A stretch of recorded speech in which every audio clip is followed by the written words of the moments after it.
All right, today we're digging into a really powerful and honestly pretty surprising idea from the psychology of money. It's this whole concept of being reasonable versus being rational. And trust me, getting this difference could be the absolute key to your long-term success with money. We're always taught that to be good with money, you have to be perfectly rational, right? Like a supercomputer just crunching numbers.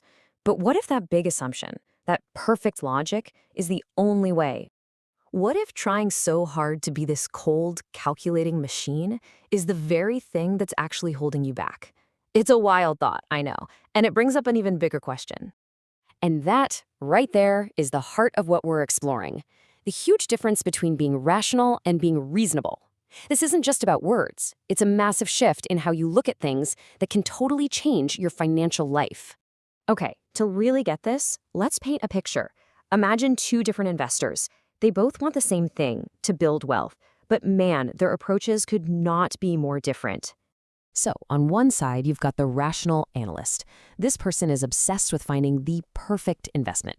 They study everything, analyze every single risk, and they're always waiting for that flawless opportunity. But what happens? They get stuck in analysis paralysis and end up missing out. Then, on the other side, you've got the reasonable investor. This person isn't trying to be perfect. Nope, they're just trying to be consistent. Their decisions are simple, they're sustainable, and guess what? Over time, they just steadily build wealth. So, what gives? Why does the reasonable person so often win in the long run? Well, it's because real life isn't a spreadsheet, is it?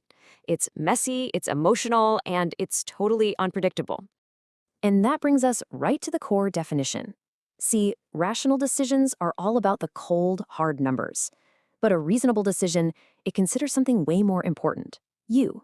It's about making choices that you can actually live with, Choices that won't have you staring at the ceiling at 3 a.m., stressed out of your mind. So what does reasonable really look like in practice? Well, it's built on three main pillars. First, you've got comfort with your choices. Then, simplicity in your strategy.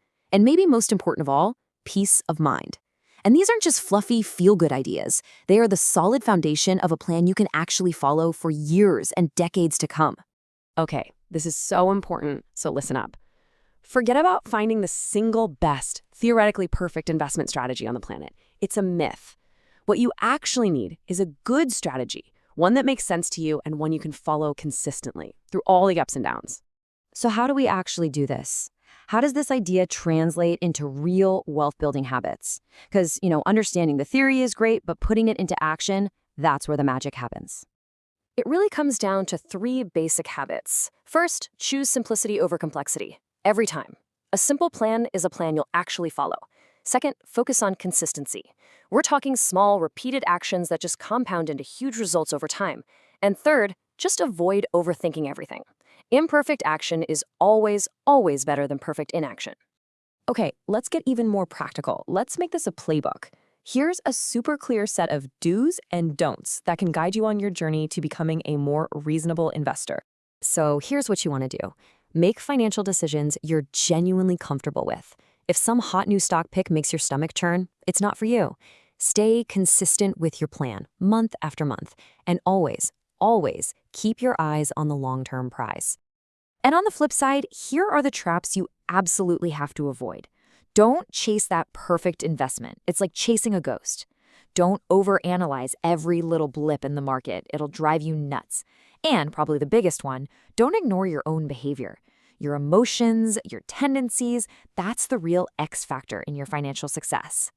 All right, if you only take one single thing away from this entire explainer, please let it be this next slide. I mean it. This is the golden rule that ties it all together.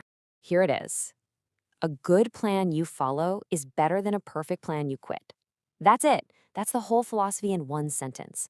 A plan that can actually survive your real life with all its emotions and fears is always going to come out on top. Consistency beats complexity every single time. Because at the end of the day, we have to remember this one simple truth. Managing your money has so little to do with how smart you are and everything to do with how you behave. If your strategy doesn't work with your human nature, it's basically designed to fail. So the final takeaway here is actually pretty simple, but it's also profound. Give yourself permission to not be a perfect, rational robot. Instead, just aim to be a consistent, calm, and reasonable human being. Because that is the real path to long-term financial peace and success.